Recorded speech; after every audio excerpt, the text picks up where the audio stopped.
These are problems that we've been talking about now for a number of years after the global financial crisis. A lot of talk back in 2009, 2010 that we were going to recover better from that crisis. If you remember the 2009 G20 meeting in London, there was a lot of big promises about a new Bretton Woods and tackling the inequality that had contributed to the fragilities in 2008, 2009. There would be regulation of the banking system, etc. And most of that didn't come to fruition. And as we looked at the evolution of the global economy after the global financial crisis, we saw these persistent trends that simply were not being tackled by policymakers. The declining share of labor income in global income, which was a very prominent feature across developed and developing countries.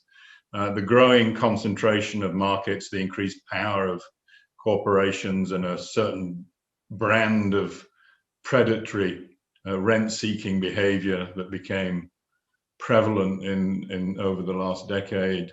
The persistent influence of financial markets, financialization, short-term kind of speculative mindsets that were not only present in asset markets, but also across large parts of the global economy. And of course, the ongoing climate crisis and the failure to tackle the environmental breakdown that was becoming ever more present. Trade and development reports have consistently emphasized that these persistent trends that you've been warning about are the product of policy choices. So inequality is a product of policy choices. Explain that. The phrase of choice for thinking about inequality over the last decade is somehow people have been left behind. That it were, the world economy was in good shape, steaming ahead, technological progress, etc. Somehow we've forgotten about certain communities that were not doing so well. It was amnesia that was the cause of inequality, essentially. Whereas we've pointed out, it was not that at all. It was, as you said, it was policy choices. It was the way in which the global economy and its constituent parts have actually been structured that leads to inequality. Inequality is a necessary part of this functioning hyper-globalized world economy that we've seen evolve over the last decades and continue after the global financial crisis. So it's not an accident. It's not a mistake. It's a real product of efforts to change the rules of the game that have favored very large corporations and high wealth individuals at the expense of the vast majority of working people and smaller firms, smaller countries in general. The way in which trade liberalization, investment liberalization, the rules of the international economy have favored very large corporations quite clearly is a feature of the global economy over the last few decades. I think that can be justified if rising profit shares are translated into growing investment, right? And if large corporations are investing large, creating jobs, increasing productivity growth, there is a story that can be told there about how rising profits in this context can be justified as part of a more dynamic system with some kind of, I guess in a crude way, some sort of trickle down in terms of jobs and incomes across the economy. But we simply have not seen that particularly over the course of the last decade. Investment has remained very weak and productivity growth has been declining. So the elements which are required for an inclusive, robust social contract have been seriously eroded, not by accident, but by the policy choices that are necessary to produce that kind of growth dynamic that benefits those that are at the top of the economic food chain. One of the features of this kind of growth model in which the advantages that accrue to those already at the top, whether those are large corporations or high wealth individuals, this kind of growth model doesn't have the kinds of linkages and spillover effects that were part of the successful growth dynamic in the post-war era. They're hermetically sealed in terms of the benefits that are simply confined within certain sectors of the economy, within certain regional communities, etc. So you don't see these spillover effects. What you see is a kind of dualistic pattern in which those in certain favored sectors, certain favored corporations, see the benefits of this kind of highly financialized growth model, whereas for large parts of the rest of the population, jobs are precarious,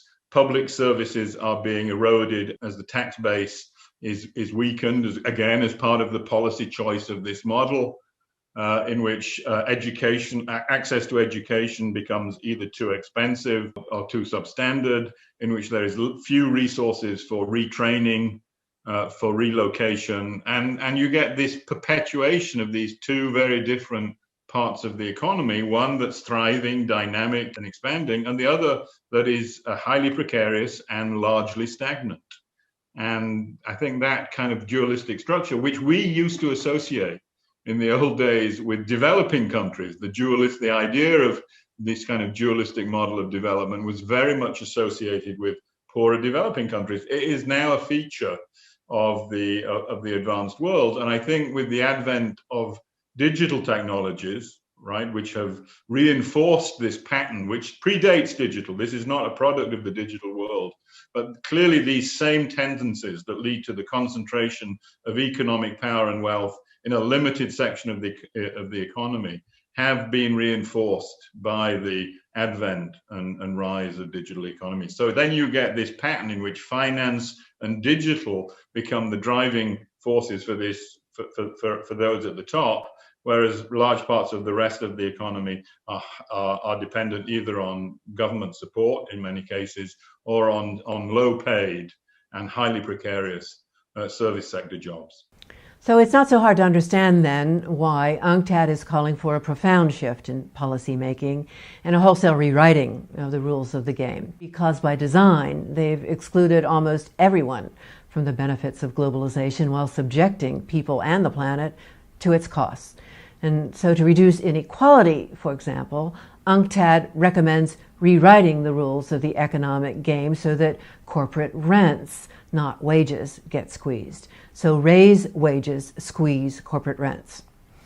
So tell us something about your research on inequality and so that we get a picture of how it informs your policy recommendations. The 2020 TDR says you examine inequality through the lens of functional income distribution. What does that mean? If you look at something like the Gini coefficient, which is a traditional measure of income inequality, it's focused on household income. The flip side of that, of course, is that income that is allocated by household is matched by income that can be analyzed through a more functional lens, as you rightly said, which is how income is distributed across profits, wages, and rents, and to some extent taxes.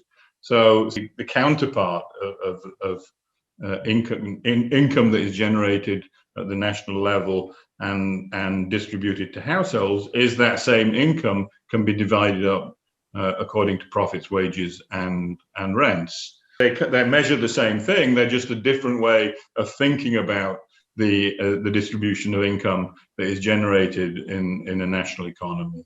So I think a lot of people tend to focus on the households as the basis for measuring income inequality. We think which is important and gives a lot of insights into the way in which societies are structured. But it is important to keep in mind that underneath that is the way in which this income is allocated according to these functional classifications of of factors of production that gives you an insight, I think, beyond the household story in a much more visceral way, in the way in which the rules of the economic game are structured, and therefore brings in a much more direct way questions of economic power, which from a political economy perspective is central to understanding the links between economic growth